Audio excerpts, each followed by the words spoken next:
Okey, jadi semua kena beringat. Jadi kehadiran kamu memang akan sentiasa dipantau oleh semua guru-guru. Jadi kalau ada report kamu tak masuk tu atas alasan yang tidak munasabah, jadi tindakan saja-saja tak masuk, malas ke ataupun tertidur ke, bukan alasan yang munasabah lah. Alasan yang munasabah contohnya ada kecemasan, ya, seperti sakit, okay, itu alasan yang munasabah lah.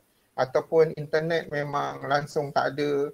Kalau okey, untuk semua, kalau kamu ada masalah peranti, handset ke komputer ke, tak boleh nak akses ataupun internet bermasalah, terus inform cikgu personal supaya cikgu tahu sebab apa. Jadi kalau ada cikgu lain tanya, cikgu boleh bagi maklumat lah sebab apa kamu tak dapat masuk ke kelas, ataupun kamu terus bagi inform kepada guru subjek masing-masing kalau kamu tak hadir dengan alasan yang munasabah.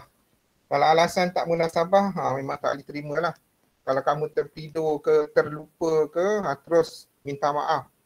Bagi tahu dengan cikgu kamu apa alasan kamu tidak dapat masuk hadir ke dalam kelas. Ya. Okey, jadi bismillahirrahmanirrahim. Assalamualaikum warahmatullahi wabarakatuh. Waalaikumsalam, cikgu. Waalaikumsalam, Okey, cikgu. jadi masih baru 38 orang, maksudnya ada 6 orang lagi yang tak masuk, berdasarkan kepada senarai di sini. Jadi cikgu pun tak tahu, sebab tak pernah penuh. Paling tinggi pun 38 lah. Sepanjang daripada awal hari tu 38 orang. 6 orang tu tak pasti. Tak pernah pun bagi tahu sebarang alasan, WhatsApp personal cikgu, kenapa masalah, tak dapat masuk ke dalam kelas. Jadi tolong kalau kamu tak dapat menghadiri kelas, sila personal direct message cikgu sebab apa kamu tak boleh masuk ke kelas supaya tiada tindakan dikenakan terhadap kamu. Okey, so tolong untuk kebaikan kamu juga. Cikgu dah sebut tadi alasan-alasan yang munasabah, okey, boleh diterima. Kalau alasan-alasan yang tidak munasabah, kamu sepatutnya sebagai seorang pelajar sekolah, so kena tumpu kepada kelas. Jadi tak perlu buat benda lain kecuali dalam keadaan kecemasan lah. Okey, jadi hari ini dengan 38 orang ni, kita akan mulakan pembelajaran kita subjek kimia tingkatan 4. So cikgu dah share presentation cikgu selepas ini. Okey, apa yang akan kita pelajari pada minggu ini adalah berkaitan dengan unsur-unsur peralihan. Jadi pada minggu lepas hari Selasa, jadi hari Khamis cikgu ada emergency, jadi tak dapat nak kita buat kelas. So hari ini pada minggu yang lepas hari Selasa kita dah bincangkan berkaitan dengan unsur-unsur dalam kala 3. Betul cikgu rasa ni sampai sini unsur-unsur dalam kala yang ketiga yang terdiri daripada natrium, magnesium, aluminium, silikon, fosforus, sulfur, klorin dan argon. Unsur dalam kala ketiga dari kiri ke kanan ni adalah merupakan kala yang ketiga. Kala yang kedua ni atas dia. Kala yang pertama tu hanya 2 unsur saja, iaitu hidrogen dan helium. Kala kedua dan kala ketiga. Jadi kita dalam sukatan kimia tingkatan 4 akan mempelajari unsur dalam kala yang ketiga sahaja. Walau bagaimanapun unsur dalam kala yang kedua juga perlu diambil kira. Sebabnya unsur dalam kala yang kedua juga perlu diketahui apakah sifat-sifat bagaimanakah perubahan sifat kimia dan juga sifat fizikal bagi setiap unsur di dalam kala yang ketiga dan kala yang kedua. Ya. Jadi yang ni jadi maksudnya ini meramalkan perubahan sifat unsur dalam kala kedua, kamu juga perlu lakukan sedikit bacaan berkaitan dengan kala yang kedua. Ya. Dan begitu juga dengan kegunaan unsur separa logam. Ya. Yang ada, yang perlu kamu ketahui apakah kegunaan dia, unsur separa logam atau semi logam ataupun metalloid, ya, yang mempunyai sifat logam dan juga sifat bukan logam ni, dia ada dua sifat. Jadi kegunaan dia banyakkannya digunakan di dalam semikonduktor lah, ya, sebab dia mempunyai keupayaan untuk mengkonduksikan elektrik secara lemah, ya, dan juga mempunyai daya ketahanan terhadap haba yang tinggi. Ya. Okey, yang itu adalah unsur-unsur dalam kala yang ketiga dan kala yang kedua yang perlu diketahui. Sekarang ni kita nak tengok pula, ya, unsur peralihan. Ya. Okey, unsur peralihan ni subtopik yang terakhir lah dalam bab yang keempat ini. Okey, jadi di manakah unsur peralihan ini? Okey, unsur peralihan ini kalau kita lihat kedudukan dia, dia berada di antara kumpulan 2 dan kumpulan 13. So yang berwarna kuning ni, okey, yang berwarna kuning ni, okey, adalah unsur-unsur peralihan. Ya. Jadi sekarang ni dia berada dalam kumpulan, okey, kumpulan 3, 4, 5, 6, 7, 8, 9, 10, 11, 12. Sangat banyak unsur peralihan ni. Jadi antara unsur-unsur yang selalu diberi perhatian, yang selalu digunakan adalah kromium, contoh dia, Cr, mangan, Mn, simbol dia, ferrum, besi, Fe, kuprum, Cu. Ya, selain daripada itu, zinc, nikel, kobalt, ya, kebanyakannya dalam kala yang keempat ni. Selain itu, yang akan biasa kita jumpa nanti, molybdenum, ni, Ag ni, silver, Cd ni, cadmium, ya. Kemudian yang ini, aurium, iaitu gold, emas, Hg, mercury, PT, platinum. Okey, ini antara unsur-unsur yang dipanggil sebagai unsur-unsur peralihan. Okey, jadi kita akan mengenal pasti kedudukan unsur peralihan ini. Jadi kena tahulah kumpulan 3 sampai kumpulan 12 ni adalah unsur-unsur peralihan, dan selepas ini kita akan lihat apakah ciri-ciri yang ada pada unsur peralihan ni, unsur-unsur ini, sehingga diberikan gelaran sebagai unsur peralihan. Apa beza dia dengan unsur-unsur kumpulan-kumpulan yang lain? Jadi unsur peralihan ni dia ada ciri-ciri istimewa dia. Dan kita akan lihat selepas itu pula apakah kegunaan unsur-unsur peralihan ini. Sekurang-kurangnya kamu tahulah, kena tahu bila disebutkan contoh Sc ni scandium. Kemudian titanium, vanadium, kromium, niobium dan sebagainya. Yang lain-lain tu mungkin tak perlulah, ambil yang biasa saja yang disebut. Okey, jadi apa ciri-ciri yang ada pada unsur-unsur peralihan ini? Apakah ciri-ciri yang ada pada unsur-unsur peralihan? Yang ini yang penting untuk kamu ketahui. Okey, so yang pertama kita lihat ciri-ciri istimewa yang ada pada unsur-unsur peralihan. Okey, yang pertama sekali, yang pertama sekali yang kamu kena tahu, okey, beberapa ciri unsur peralihan. Okey, yang pertama, semua unsur peralihan ialah logam. Itu paling penting sekali. Jadi bila sebut unsur-unsur peralihan, maksudnya dia adalah sejenis logam. Ya.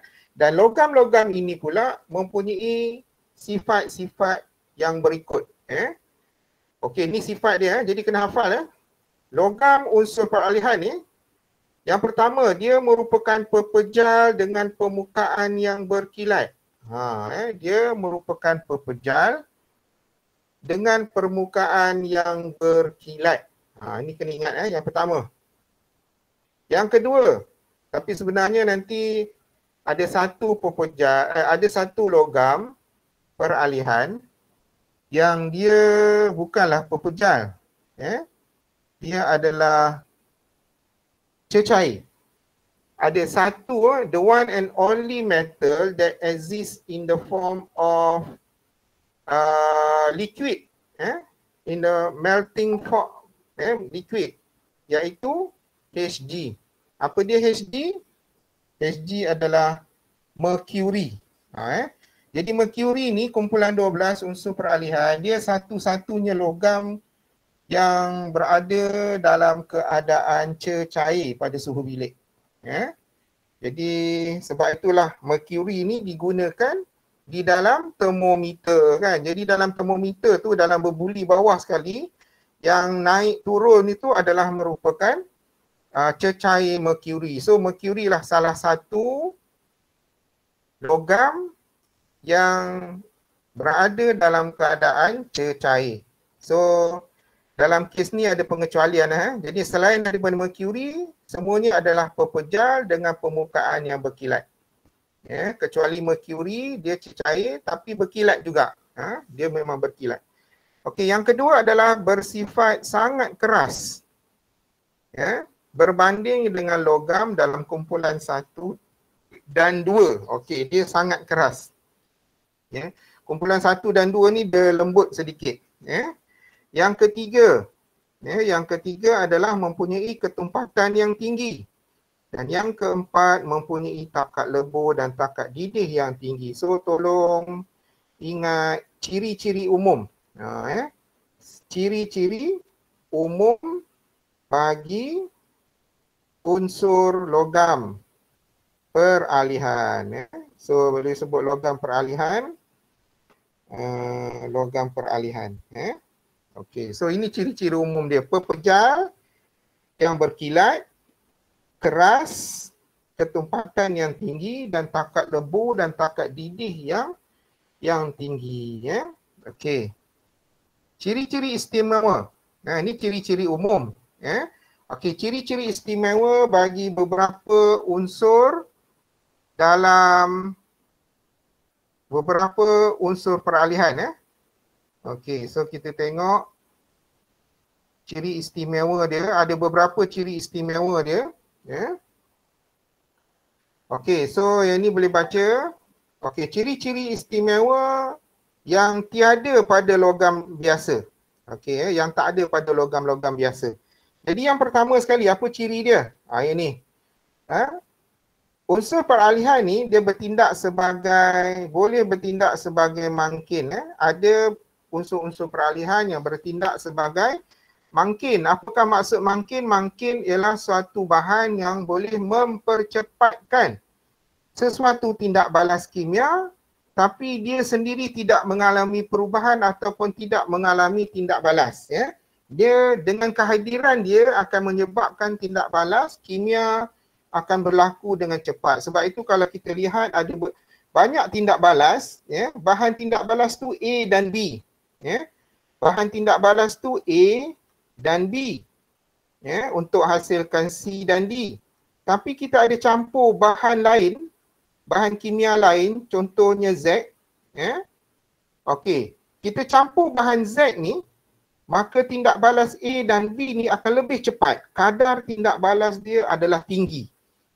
Dengan kehadiran Z. Dia ada cara dia. Tapi Z itu sendiri tidak terlibat dalam tindak balas ini. Yang bertindak balas adalah A dan B sahaja. Jadi kehadiran Z mempercepatkan atau meningkatkan kadar tindak balas. Maksudnya mungkin dalam masa 10 jam, Kalau tak tanpa kehadiran Z mungkin 10 jam.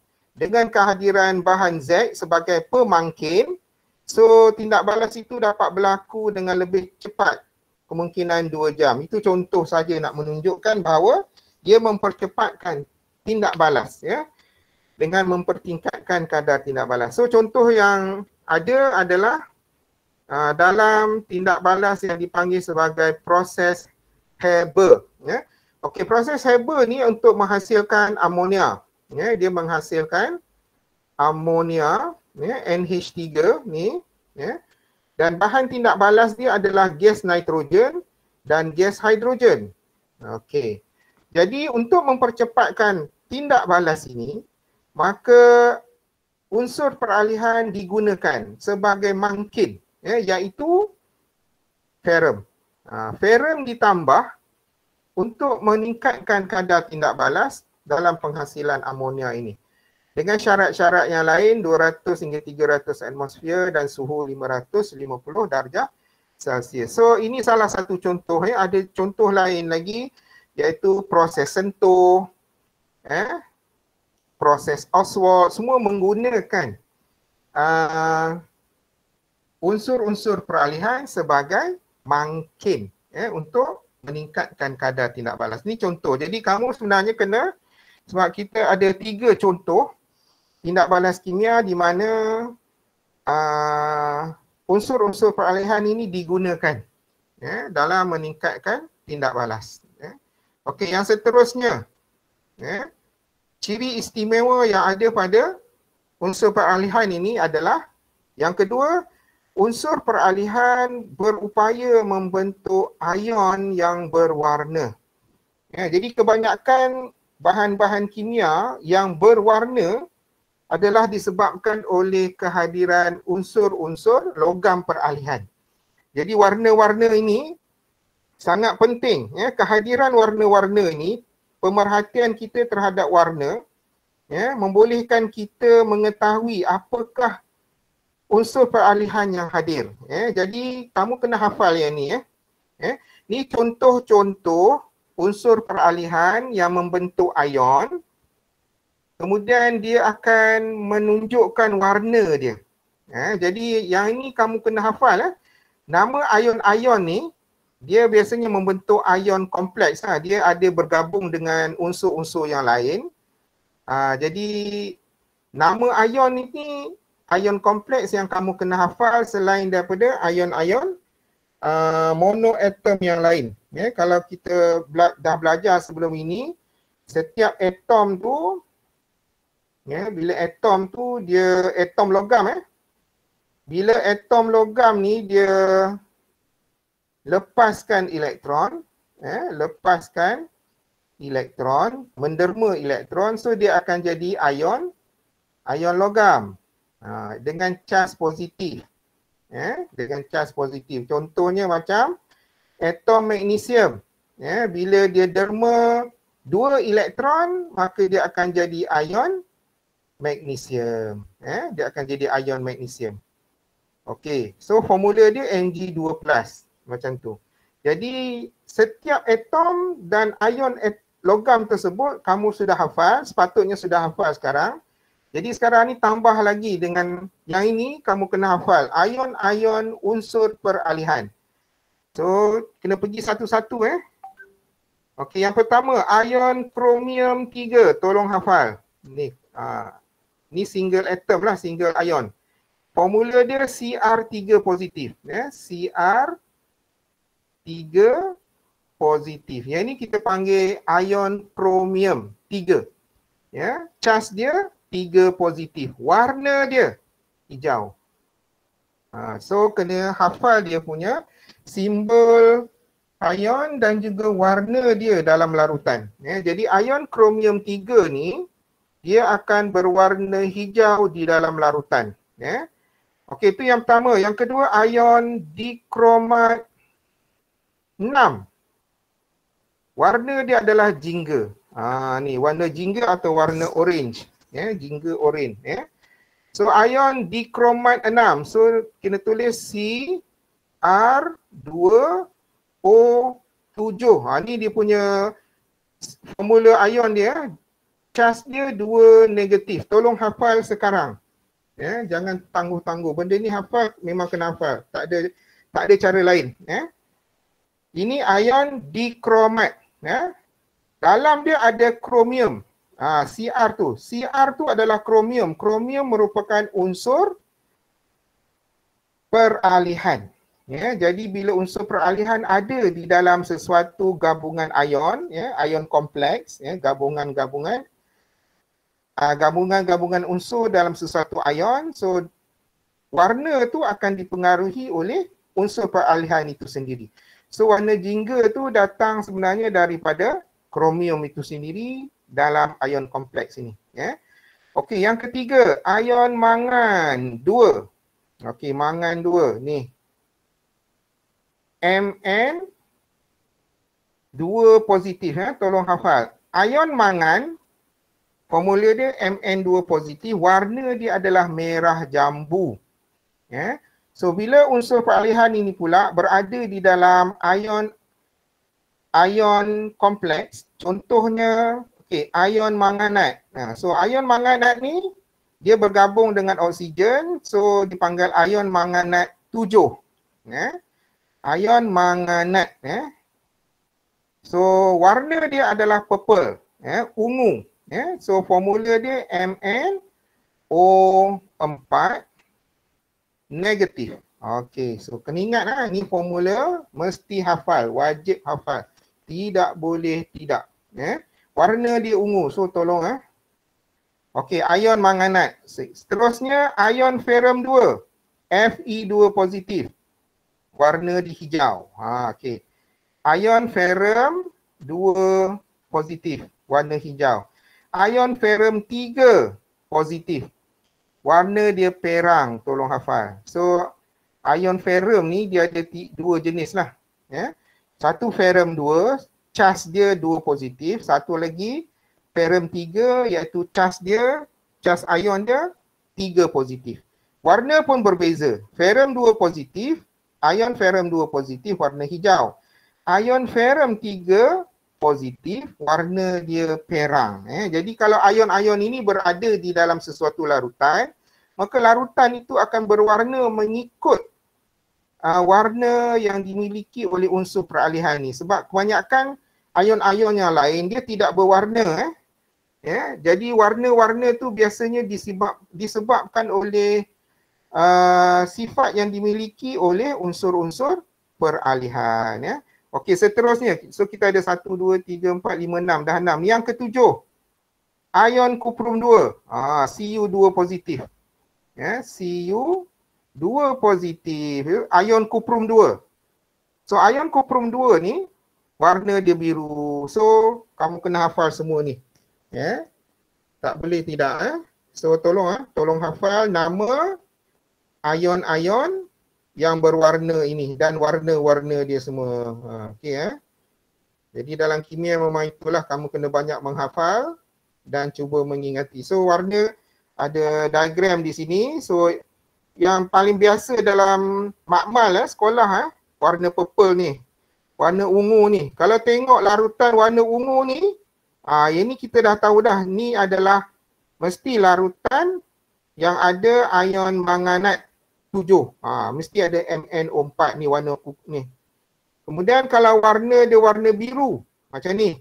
Kalau biru ni biasanya dalam larutan tu ada ion kuprum 2 positif. Ya. Kalau yang warna orange ni warna orange, ya, jingga.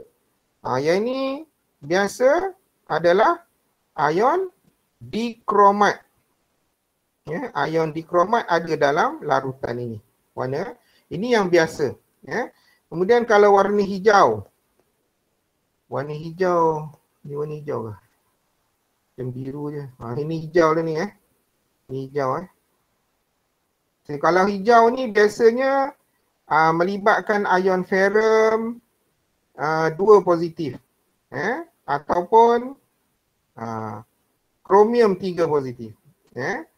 Okey, dan seterusnya. Jadi ini tanggungjawab kamu untuk hafal. Okey, itu ciri istimewa unsur peralihan. Yang kedua, maksudnya dia kebanyakannya boleh membentuk ion-ion yang berwarna. Ya.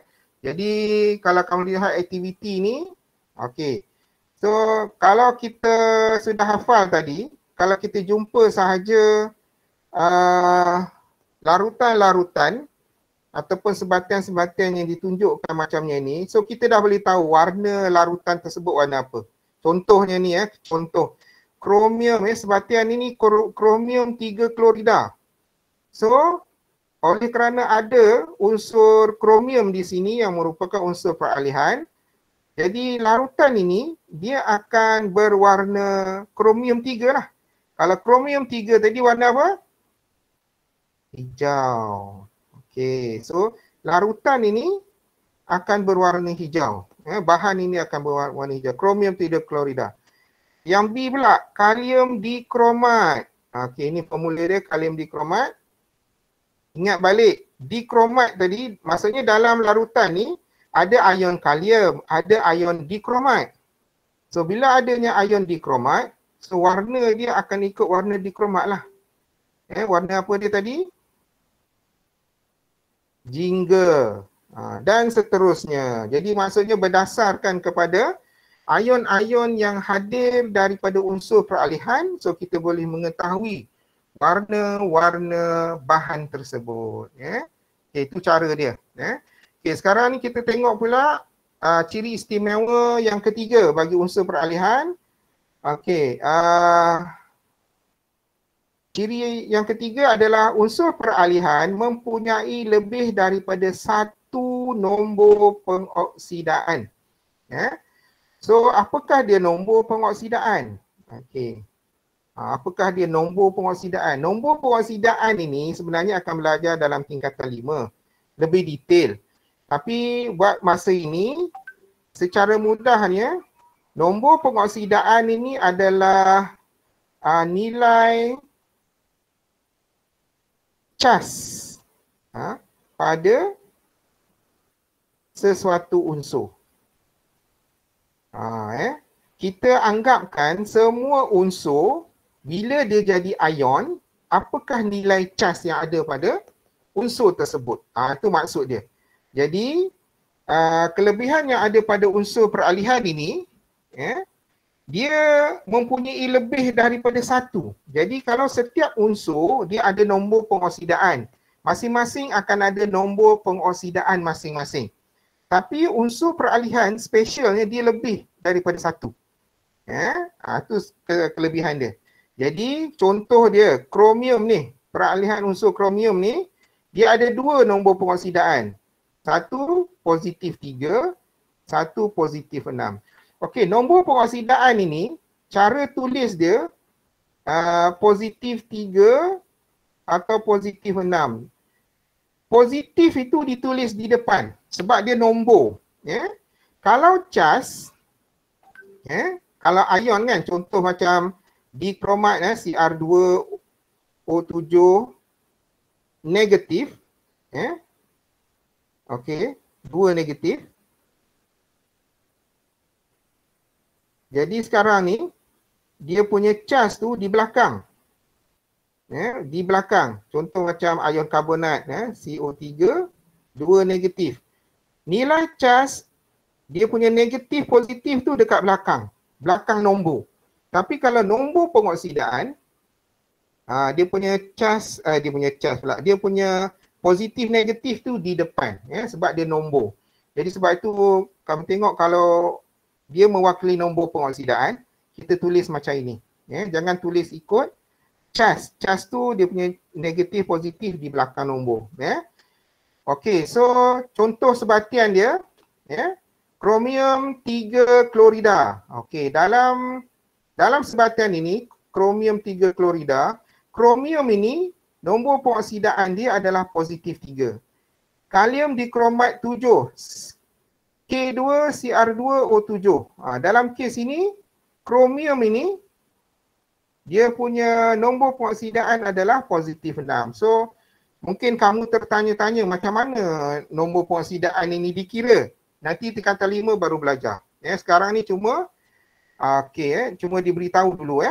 Okey. So nombor pengoksidaan bagi unsur-unsur yang mempunyai lebih daripada satu nombor pengoksidaan ni, bila kita tulis nama sebatian, okey bagi perhatian kalau kita nak tulis nama kimia bagi sesuatu sebatian yang mempunyai lebih daripada satu nombor pengoksidaan, maka nombor pengoksidaan bagi unsur itu kita kena tulis dalam kurungan ni.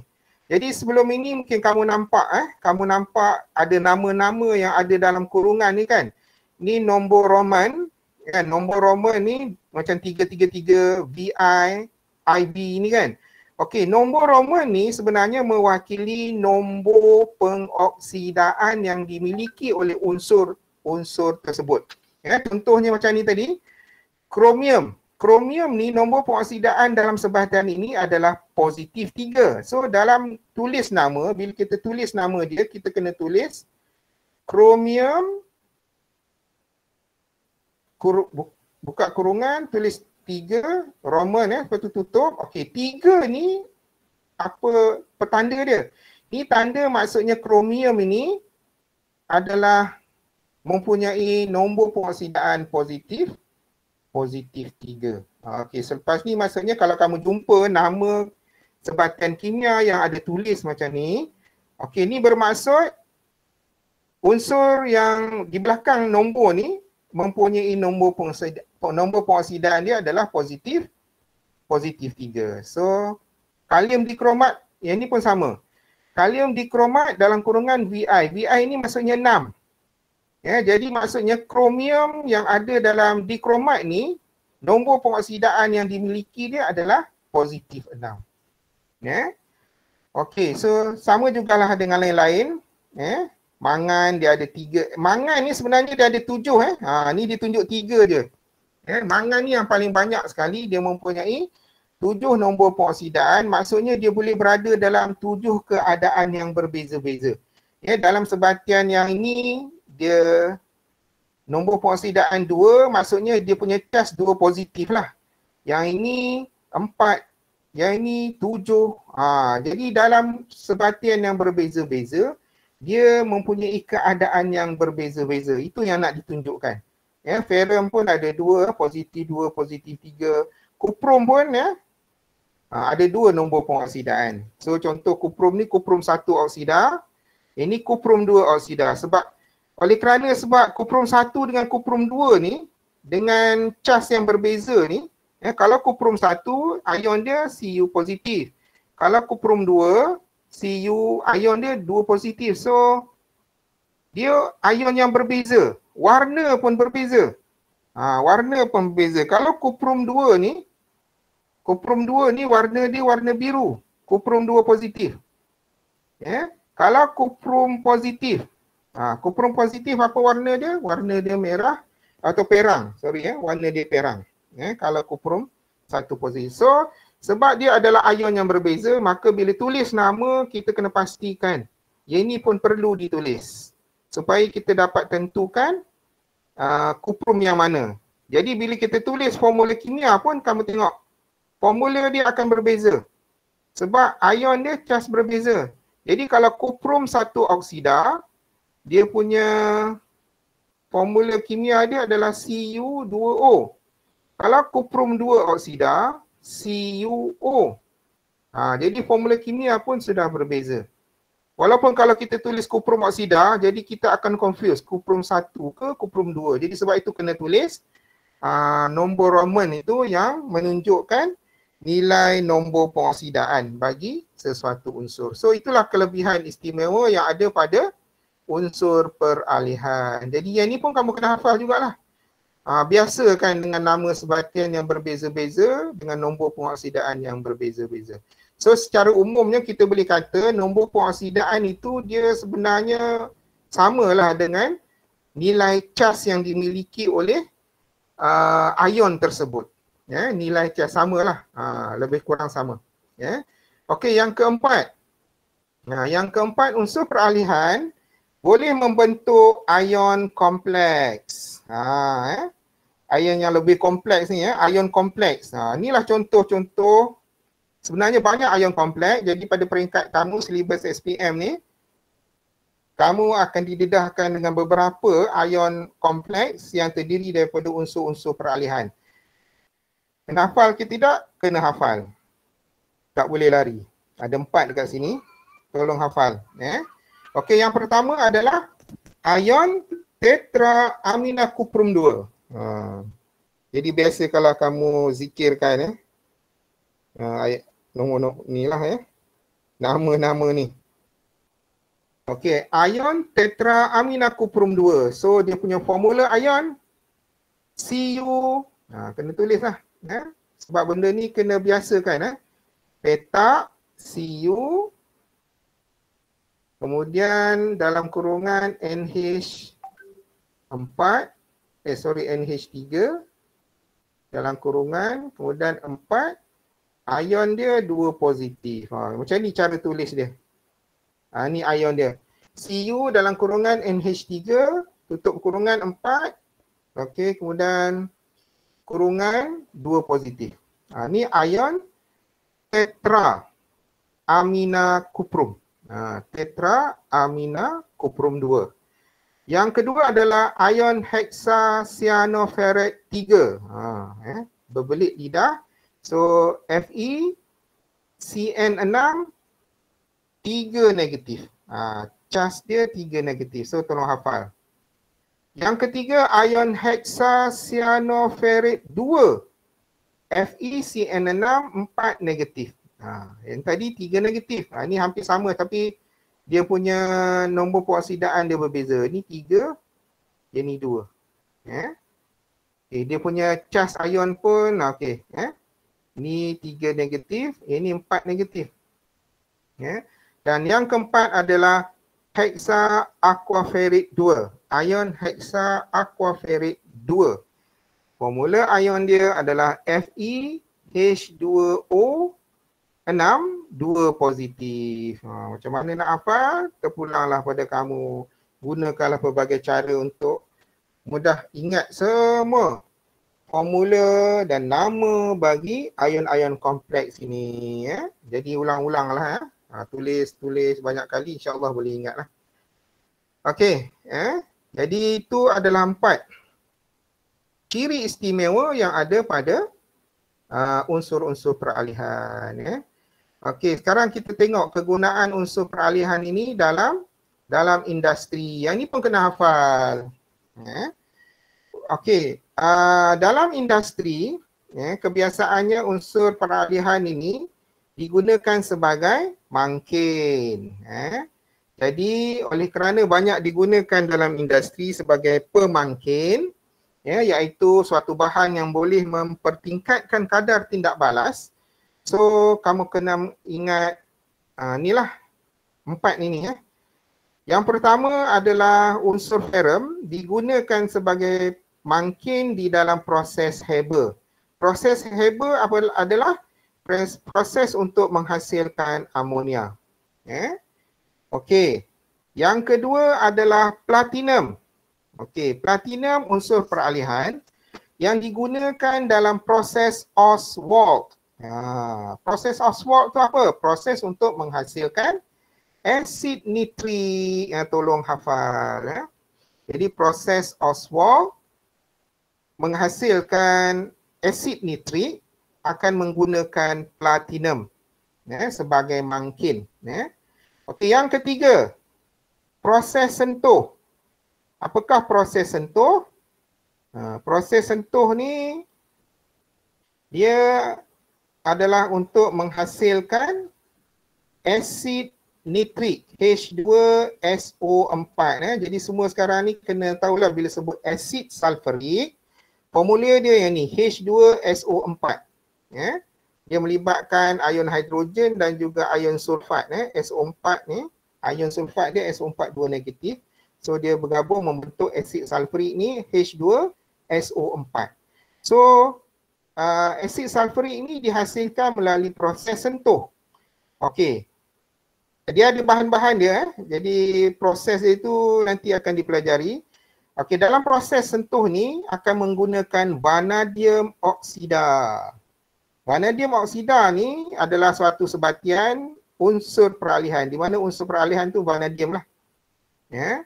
Jadi digunakan sebagai mangkin dalam proses sentuh. Jadi ada tiga proses ni memang kamu kena hafal sebab selalu ditanya. Ya, tiga proses ini ya. Proses Haber. Ya, kamu kena ingat tu memang kena selalu tulis Selalu tulis ya. Proses sentuh, ya, proses Haber, proses sentuh dan proses Ostwald. Jadi kamu tulislah banyak kali untuk memudahkan ingat. Kalau otak yang genius tu dia tak payah tulis banyak kali lah. Dia tengok je dia boleh ingat. Ya, tapi kebanyakan murid dia kena banyak-banyak kali ulang untuk dia ingat ni lah. Okey, so yang seterusnya nikel ataupun platinum digunakan dalam proses penghidrogenan minyak sayuran, proses penghidrogenan minyak sayuran untuk membuat margarin. Jadi semua orang rasanya sekarang ni banyak guna margarin untuk buat kek dan sebagainya. So margarin itu sendiri dihasilkan daripada minyak sayur. So minyak sayur ni dia nak tukar kepada margarin. Minyak kan bentuk cecair. Margarin kan bentuk pepejal.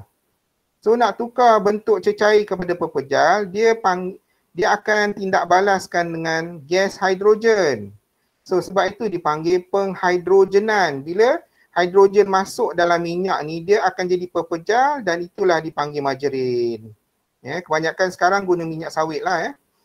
Okey, so hidrogen ni proses ni panggil penghidrogenan. Dan untuk mempercepatkan tindak balas ini, kebiasaannya gunakan unsur peralihan nama dia nikel ataupun platinum. Okey, so maksudnya sekarang proses yang keempat, proses penghidrogenan. Penghidrogenan. Okey, ni hidrogen. Dia hidrogen, dia penghidrogenan. Maksudnya dia akan menghidrogenkan minyak ni. Maksudnya dia tindak balaskan minyak ni dengan gas hidrogen. Maka jadilah margarin. So 4 tindak balas ini akan menggunakan unsur peralihan sebagai mangkin bagi mempercepatkan kadar tindak balas. Okey, seterusnya kegunaan-kegunaan yang lain. Mangan digunakan untuk membuat kaca tingkap yang berwarna. Perum untuk membuat jambatan. Titanium digunakan untuk membuat cat yang berwarna-warni inilah. Itu antara kegunaan dia. Banyak lagi. Sekarang cuma bagi sikit-sikit je lah. Okey, so berakhirlah sudah penerangan berkaitan dengan unsur-unsur peralihan. Jadi ada uji kendiri kat sini, cikgu minta kamu buat macam biasa. Jadi habis saja topik tu kita pelajari, buat nota, tuliskan ni, buat latihan uji kendiri dan juga dalam modul kimia tu untuk subtopik dan topik yang sama, sila jawab soalan-soalan dalam tu. Okey. Jadi kalau ada masalah sila direct message cikgu lah Okey. So itulah dia berkaitan dengan tindak balas pula. Penerangan berkaitan dengan unsur-unsur peralihan di dalam jadual berkala. Jadi kalau kita lihat kepada kesimpulan daripada tajuk yang kita belajar dalam jadual berkala unsur ni, jadi apa yang perlu kamu buat adalah pastikan kamu memahami dan mengingati banyak konsep-konsep yang perlu difahami di dalam tajuk ini. So untuk keseluruhan dalam bab yang keempat ni, so seperti biasa cikgu nak kamu buat soalan nombor 1 untuk penilaian prestasi bagi keseluruhan bab yang keempat ini. Soalan nombor 1 sampai soalan nombor Sampai soalan nombor 10. Okey, buat selepas uji kendiri tadi. Uji kendiri. Okey, 4.7 terus sambung latihan penilaian prestasi 4 ini sampai soalan nombor 10 dalam buku nota sekali lah, buku nota, nota dan juga latihan. Okey, jadi bermaksud habis sudah untuk kita punya pelajaran ni. Jadi 6 orang ni memang tak masuk lah. Jadi 6 orang tak masuk ni. Yang ni masih kekal 38 orang. Omar tak masuk ni, Omar ni. Mana ketua kelas ni? Hari ni dia buat apa ni? Minggu lepas pun dia tak masuk ni. Nak kena dia ni. Akmal pun tak ada. Nak kena ni. Nak jadi ni. Okey jadi lepas ini terus buat nota dan juga latihan yang cikgu minta. Jadi tolong untuk kamu menghadirkan diri dalam semua subjek-subjek dan buat latihan-latihan yang telah diberikan. Jadi sebelum kita tamat, ada apa-apa nak tanya? Ada apa-apa nak tanya?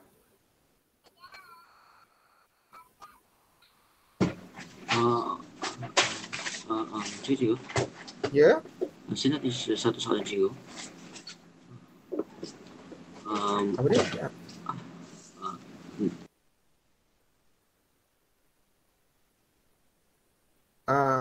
Cikgu tak boleh dengar.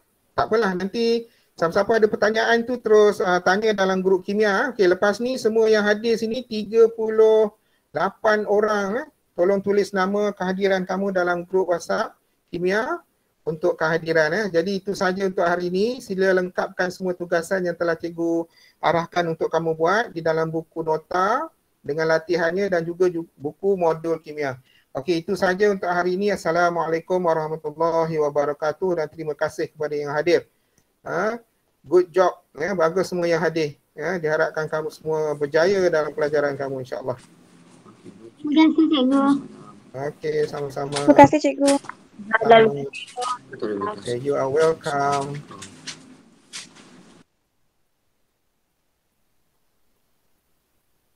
Terima kasih cikgu. Sama.